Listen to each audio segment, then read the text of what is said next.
2023-24 আর 24-25 সংশোধন।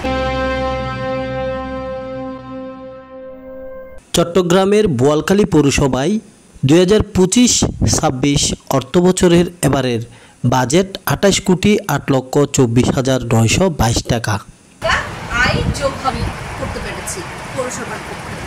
বাজেট ঘোষণা করেন উপজেলা সহকারী কমিশনার ভূমি পৌর প্রশাসক কানিজ ফাতেমা। সোমবার 30 জুন দুপুরে পৌর প্রশাসক ও উপজেলা সহকারী কমিশনার ভূমি কানিজ ফাতেমার সভাপতিত্বে পৌরসভার কক্ষে আয়োজিত এক অনুষ্ঠানে আনুষ্ঠানিকভাবে এ বাজেট ঘোষণা করা হয়।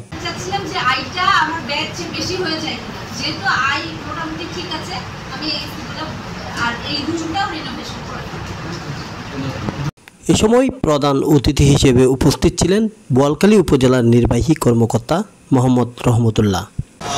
উন্নয়ন খাতে ব্যয় আছে, সেবা খাতে ব্যয় রয়েছে, নাগরিকদের রেগুলার যে বিভিন্ন সেবা প্রদান করা হয়ে থাকে এবং যে বিভিন্ন পৌর কর আদায় করা হয়ে থাকে, বিষয়টিকে আপনারা নিতে পারেন যে অনেকটা আসলে।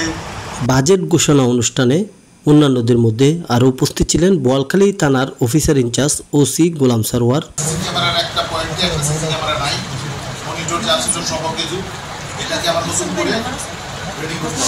আমার মনে হয় যে সিসি ক্যামেরা আমাদের পৌর এলাকায় খুবই দরকার, হাইওয়ে রোডটা সহ। এটাকে উপজেলা প্রকৌশলী রেজাউল করিম, সমাজসেবা কর্মকর্তা দেলার হোসেন, যুব উন্নয়ন কর্মকর্তা মোহাম্মদ মামুন, উপজেলা শিক্ষা কর্মকর্তা হারুনুর রশিদ সহ পৌর সহায়ক কমিটির সদস্যবৃন্দ।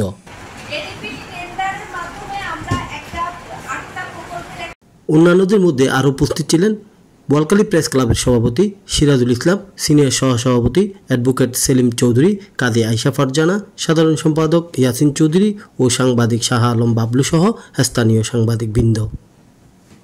এছাড়াও নাগরিক সমাজের প্রতিনিধির মধ্যে উপস্থিত ছিলেন বাংলাদেশ যাত্রী কল্যাণ সমিতির সভাপতি ও বোয়ালখালী প্রেস ক্লাবের সাবেক ভারপ্রাপ্ত সভাপতি অধীর বড়ুয়া।